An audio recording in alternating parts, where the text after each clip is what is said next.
নমস্কার, আমি তস্মিনা। নমস্কার, আমি ইন্দ্রাণী। শুরু করছি বিয়ন্ড পলিটিক্স। ফান্দে পড়িয়া ভক্তরা কান্দে, ভোটের জন্য দেশপ্রেমে শান্তে। বলো আজকে কি খবর দেবে? আজ সোজা খবর শুনবি, কোনো গল্প নেই। আর কি নিয়ে গল্প করব? সব গল্পই তো সবাই ভুলে যায়। বাপরে, এমন বৈরাগী হয়ে গেছিস কেন? আর কি করব, চারিদিকে যা হচ্ছে কিছুই বোঝা যাচ্ছে না। হাল ছেড়ে দিচ্ছি আমি আস্তে আস্তে। সেটা ঠিক বলেছিস, আমারও না তাই মনে হয়। আমি তো না হয় দুঃখ পেয়েছি, তোমার আবার এরকম কেন মনে হয়? এই যারা এতদিন খেলা বয়কট করে চেঁচালো, তাদের জন্য আমার বড় কষ্ট হচ্ছে। কেন? তাদের জন্য কষ্ট কেন হচ্ছে? এই যে এতদিন পাকিস্তান বয়কট, পাকিস্তানের সঙ্গে খেলবো না বলে চেঁচালো, কিন্তু সেই পাকিস্তানের সঙ্গে ম্যাচ হয়েই গেল। তাও ঠিক, সরকারই ওদের কথা রাখলো না। বিসিসিআই ম্যাচ করালো, বিজেপির মন্ত্রী বললেন খেলা আর পেহেলগাম দুটো আলাদা বিষয়। দলের কোচ গৌতম গম্ভীর নিজে বিজেপি সাংসদ ছিলেন। হ্যাঁ, আর এবার বিজেপির ভক্তরা কিছুই বলতে পারছে না। সেটাই তো, শুধু গেরুয়া ব্রিগেড নয়, যে মিডিয়াগুলো সারাদিন পাকিস্তানকে তুলোধনা করতে ব্যস্ত, তারাও এখন কিছু বলছে না। এই ম্যাচের পর ভারতের অবস্থানটা ঠিক কোন জায়গায়? তুই এই খবরটা দেখ, তাহলেই সবটা বুঝতে পারবি। 14 সেপ্টেম্বর দুবাইয়ে এশিয়া কাপে ভারত পাকিস্তান ম্যাচ হওয়ার কথা ছিল একটি সাধারণ খেলা, কিন্তু সেটি দ্রুত রাজনৈতিক বিতর্কে পরিণত হয়। ক্রিকেট কূটনীতির বদলে এই ম্যাচ উভয় দেশের মধ্যে অবিশ্বাস ও শত্রুতা আরও বাড়িয়ে দেয়। ভারত পাকিস্তান সম্পর্ক বহুদিন ধরেই উত্তেজনাপূর্ণ। একসময় খেলার মতো ছোট উদ্যোগকে বিশ্বাস গড়ে তোলার চেষ্টা হিসেবে দেখা হতো, কিন্তু এখন পরিস্থিতি বদলেছে। সামান্য যোগাযোগ ও জাতীয় পরিচয়ের জন্য হুমকি বলে তুলে ধরা হচ্ছে। ম্যাচের আগে থেকেই বয়কটের দাবি ওঠে। কংগ্রেস দিল্লিতে বিক্ষোভ করে, প্রশ্ন তোলে কেন পাকিস্তানের সঙ্গে খেলতে হবে। অরবিন্দ কেজরিওয়াল বলেন পাকিস্তানের সঙ্গে খেলা দেশের সঙ্গে বিশ্বাসঘাতকতা। এমনকি তিনি দাবি করেন মে মাসে মার্কিন প্রেসিডেন্টের চাপের কারণে যুদ্ধবিরতি হয়েছিল, এবারও কি সেই চাপে খেলা হচ্ছে? ভারতীয় অধিনায়ক সূর্যকুমার যাদব পাকিস্তান ক্রিকেট বোর্ডের চেয়ারম্যানের সঙ্গে করমর্দন করেন, কিন্তু ভারতীয় খেলোয়াড়রা ম্যাচের আগে ও পরে পাকিস্তানি দলের সঙ্গে হাত মেলাননি। পাকিস্তান ক্রিকেট বোর্ড আইসিসিতে অভিযোগ করে। যাদব বলেন কিছু বিষয় খেলাধুলার ঊর্ধ্বে। আমরা পেহেলগাম সন্ত্রাসী হামলার ভুক্তভোগীদের পাশে আছি। কেন্দ্রীয় মন্ত্রী মনোহর লাল বলেন খেলা আর সামরিক অভিযান আলাদা বিষয়। খেলোয়াড়দের অধিকার কেড়ে নেওয়া অন্যায় হবে, কিন্তু জনমতের চাপে এই বক্তব্য আড়ালে চলে যায়। এই ঘটনা দেখায় যে খেলাধুলার সৌজন্য এখন রাজনৈতিক চাপে ভেঙে পড়ছে। দক্ষিণ এশিয়া ইতিমধ্যেই অস্থিতিশীল।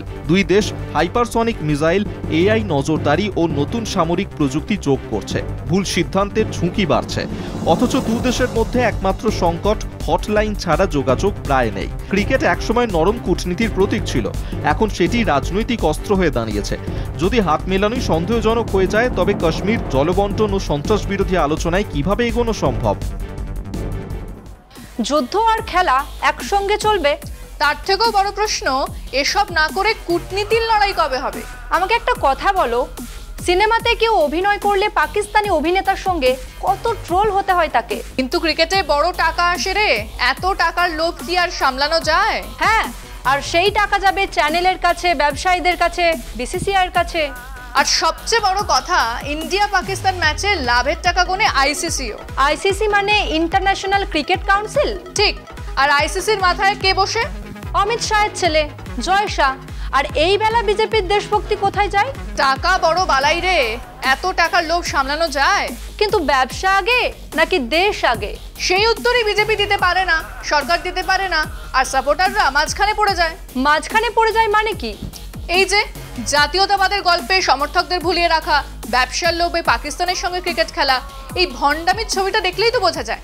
দেখ, ভারত পাকিস্তান ক্রিকেট এখন এক ধরনের সার্কাস।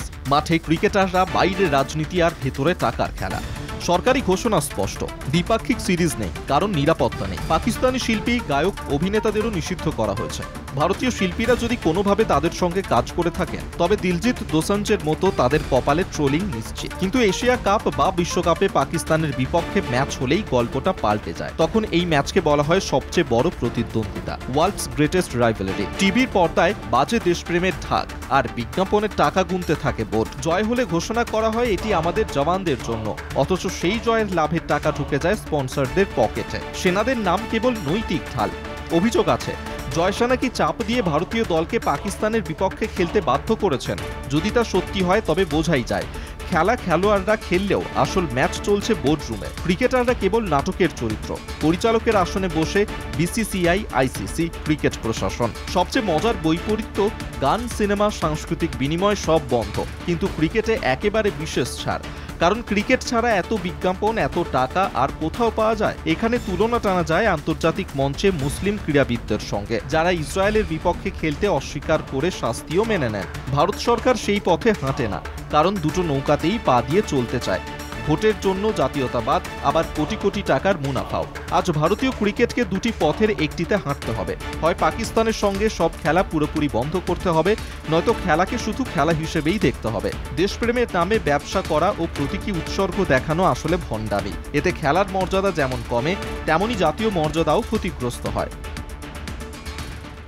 বিজেপি সরকারের জাতীয়তাবাদের ঢাক ফেটে গেছে, তাই তো? একদমই তাই। আর মিডিয়া থেকে মোদি ভক্তরা সবাই ফেঁসে গেছে। কি বলবে বুঝতে পারছে না, তাই তো? একদমই তাই। আর এই সেম সিচুয়েশনটা হলো চায়নাকে নিয়েও। চায়না নিয়ে কি গো?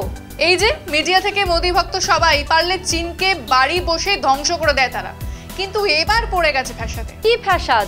এই যে ভারত এখন চীনের কাছাকাছি, মোদি, শি জিনপিং হাসাহাসি করছেন। এবার ভক্তরা বুঝতেই পারছেন না কি বলবে। সত্যি খুব চাপে পড়ে যায় বেচারারা। আবার এই দেখ, ইসরায়েল প্যালেস্তাইন। এতদিন সোশ্যাল মিডিয়া চারদিকে প্যালেস্তাইনের বিপক্ষে, ইসরায়েলের পক্ষে কথা বলতো মোদি ভক্তরা, কিন্তু এবার ভারত প্যালেস্তাইনের সপক্ষে ইউএন রেজলিউশনকে সমর্থন করেছে। ভারত প্যালেস্তাইনের পাশে দাঁড়িয়েছে? একদমই তাই। এবার ভাব এই সোশ্যাল মিডিয়ার ভক্তরা বা মিডিয়াগুলোর কি অবস্থা। বলে তো বলে ক্যা, করে তো করে ক্যা। ঠিক বলেছো। চলো শেষ করি। তাই বিয়ন্ড পলিটিক্স আজকের মতো এই পর্যন্তই। দেখতে থাকুন কলকাতা টিভি, রাত দিন 7 দিন।